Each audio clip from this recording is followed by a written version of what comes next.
Good morning. Welcome to Audio Podcasting with Audacity. This is recorded on a Mac with Swart Lab. I hope this tool helps you extensively. In order to do audio podcasting with Audacity, you'll need to first start by going down to the Applications menu, finding Audacity, and then selecting the program icon. That's the one that's the prettiest of the batch. While you're there, notice that there are things dealing with lame library, and the fourth one down, library mp3 lame.dylib.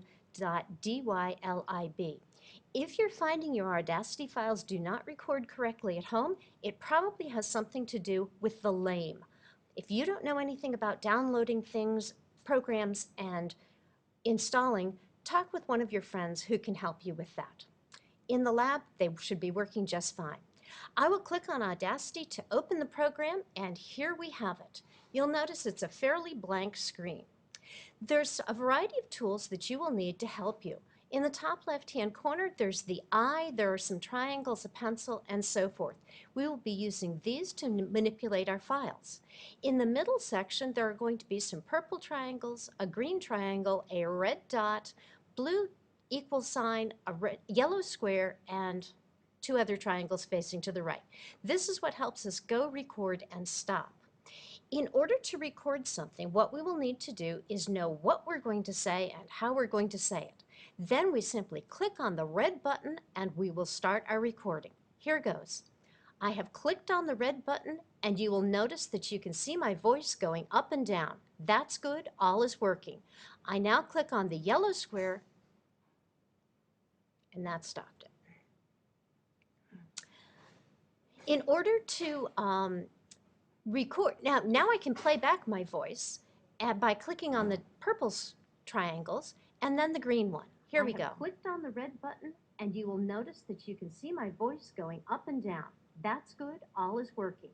I now click on the yellow. At this point, my voice is all good. I've got a few dead spots, but that's okay. My next task is I am going to want to add some music. The music needs to be copyright free so that you actually can use it in these types of recordings. My choice of sites to go out to is freeplaymusic.com. I've already been to that site and got it loaded up, so here it is.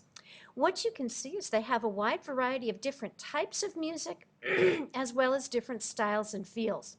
I will be choosing Action Adventure Volume 3. Why? Who knows? It's a good one that's out there. So I simply double click and it should take me to that particular spot. Okay, number 3 didn't work so well, but number 2 is working just fine. You will notice when we are at freeplaymusic.com that there are MP3 files as well as preview files. If you want to listen to the music ahead of time, click on the preview. Once you've done that and know what you want, then you can simply download the file under the MP3 format. I am recommending that you choose something that's fairly short in duration as opposed to the longer ones, because chances are your podcast, at least in the beginning, won't be very large. Here's Action and Adventure Volume 2, a fairly short one at 42 seconds. I simply click it, and what should be happening is it's asking me to save the file. Yes, I would like to save it to my desktop. It's called Babylon 3. I save it, and it shows up over here. All is good. If I wanted to hear it, I could click on the triangle. It would open up iTunes, and all would be good. For the sake of this podcast, though, I'm not going to take that time. The next thing that I'm going to do is I'm going to be importing my music. If I go up under Project in the toolbar, I'm back in Audacity. I clicked on that active window. I go under Project and select Import Audio. That allows me to select my file and I can open it. When I do that, you will notice that a lot of music comes in. If I hit rewind and then play, I have clicked on the red button and you'll notice that the music comes in, but it oftentimes drowns out my voice. You want music at the beginning of your show, then you want the music to be quiet so you can hear your voice, and then you will want to end with some music. You can easily move your voice by clicking on the arrows that go left to right. Here now I can simply drag my voice to the right a bit so that I get a bit of music, then my voice, and then a bit more music.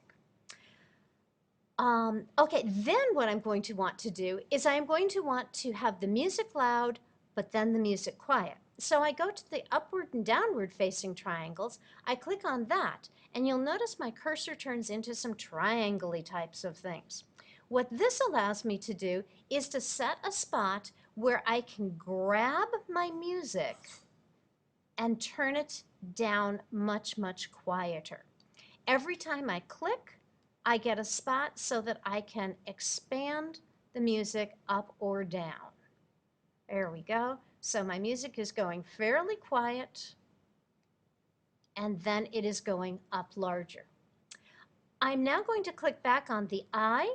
I'm going to select some more of my sound because I'm not going to want this part in my soundtrack, and I'm simply going to highlight it and hit delete. Now let's rewind and see how it sounds. I have clicked on the red button, and you will notice that you can see my voice going up and down. That's good, all is working. I now click on the yellow. I click on stop if I want to stop it anywhere along the way, or it will just end at that rate. Life is very, very good. Another thing which I can do is I can go into my audio track and I can actually delete out some of the dead sound in there if I wish. Again, I will be on the eye. I can go in and I can highlight a section of it. I held down my shift key so that I could select a portion of it, and I can delete out of that if I so wish. When I get everything just as I wish, then I'm going to go up to File, and I'm going to save my project. You just click OK. There are no other options. I am going to save it, this one, as test1.aup. Again, I like to keep the file extension on my projects so I know what they are, and I am in fact going to save it to my desktop. That will save it over here as an Audacity file along with the remaining sound files. Because I know I did such a good job on this, I know that that's exactly what I want to publish. To publish it to the web, what I'm going to do is go back up to File and export as an MP3. My sounds will be mixed into two channels. That's perfectly fine. I'm keeping the same name, test1.mp3, saving it to my desktop, clicking Save, and you'll notice that it shows up right here. If I double click on it, which I do want to do, oh, it's probably got to do a little bit more saving along the way. It is exporting, you saw that. I will now double click on it. I have clicked on the red button, and you will notice that you can see my voice going up and down. That's good, all is working. I now click on the yellow, and you have your file. At this juncture, you can import, or you can save it as a file and put it on your wiki pages just like you have done any other files. I hope you've enjoyed this recording. Good luck with your podcasts.